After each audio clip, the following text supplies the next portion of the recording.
Nilai tukar rupiah semakin bergerak melemah terhadap dolar Amerika Serikat. Bahkan mata uang Garuda sempat menyentuh angka di atas 15.600 per dolar Amerika Serikat.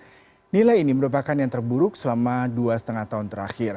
Lantas, apa yang menyebabkan mata uang Garuda semakin takluk terhadap keperkasaan dolar negeri Paman Sam? Kita lihat seperti ini. Kalau kita bicara mengenai penguatan dolar terhadap rupiah, kita bisa menyaksikan bagaimana pergerakan dan pelemahan rupiah terhadap dolar Amerika Serikat. Kalau kita lihat dari 13 Oktober hingga 24 Oktober, rupiah bahkan berawal dari 15.357 hingga terakhir 15.590. Berdasarkan data dari Bank Indonesia maupun pemerintah sendiri, pelemahan rupiah bisa mencapai lebih 8% sepanjang tahun 2022 ini. Banyak faktor yang menyebabkan rupiah melemah. Salah satunya terkait dengan safe haven, di mana para investor lebih memilih untuk menanamkan dana mereka dalam dolar. Kemudian juga mereka juga risk off atau mereka menarik dananya dari emerging market atau negara-negara berkembang seperti Indonesia. Ini merupakan salah satu hal yang harus diperhatikan juga. Selain itu juga adanya faktor inflasi di Amerika Serikat yang terus melonjak. Bahkan terakhir inflasi Amerika Serikat bisa mencapai 8,2% pada bulan September kemarin. Mungkin ini beberapa hal yang menyebabkan rupiah tergerus begitu dalam, bahkan mencapai 15.590 per dolar Amerika Serikat. Kemudian yang juga menarik adalah terkait dengan pernyataan dari Perry Warjio, ini terkait dengan bagaimana The Fed sendiri menyebabkan pelemahan rupiah cukup signifikan. Sejak tahun 2022, berdasarkan riset yang saya baca juga berdasarkan kebijakan-kebijakan The Fed sendiri memberikan 3 kali kenaikan suku bunga di Amerika Serikat. Bahkan kenaikannya bisa mencapai 3 hingga 3,25%.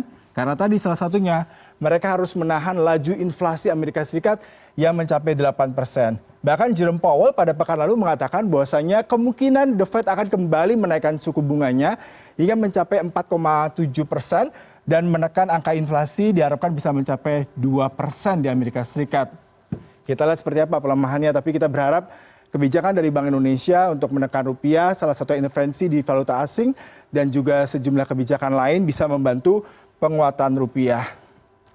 Kalau kita menyaksikan bagaimana pernyataan dari Bapak Jokowi sendiri sebelumnya, ini kita lihat Bapak Jokowi mengatakan bahwasanya rupiah ini masih lebih baik dari beberapa mata uang negara lain di Asia. Kita simak berikut pernyataannya. Kita tahu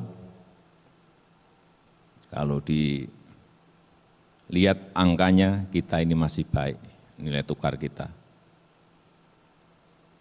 Memang melemah -7. Tapi bandingkan dengan negara-negara lain.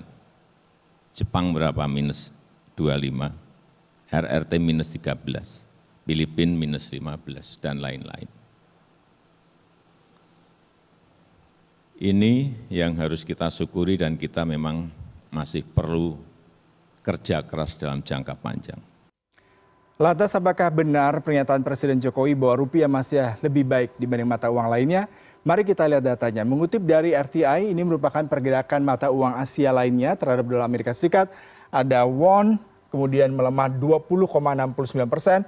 Yen, salah satunya yang terakhir ini menjadi sangat buah bibir karena pergerakan pelemahan yang cukup signifikan. Kemudian yuan juga. Kemudian juga Singapura dolar dan juga rupiah 8,95. Ini semua juga salah satunya adalah faktor eksternal, tapi juga dari internal. Misalkan dari yuan sendiri adalah terkait dengan bagaimana situasi politik internal mereka, kemudian juga kebijakan lockdown kemarin berpengaruh, kemudian juga yen sendiri juga terkait dengan bagaimana kebijakan-kebijakan pemerintah lokal di Jepang juga berpengaruh, begitupun juga dengan won sendiri. Jadi ini semua adalah faktor yang sangat kompleks, tidak hanya dari kebijakan The Fed, tapi juga bagaimana faktor internal bisa mengatasi pergerakan dari mata uang dolar Amerika Serikat, terutama ketika kita bicara mengenai dolar yang masih dianggap sebagai safe haven untuk memberikan rasa aman bagi para investor menanamkan uang mereka atau dana mereka di mata uang Amerika Serikat itu.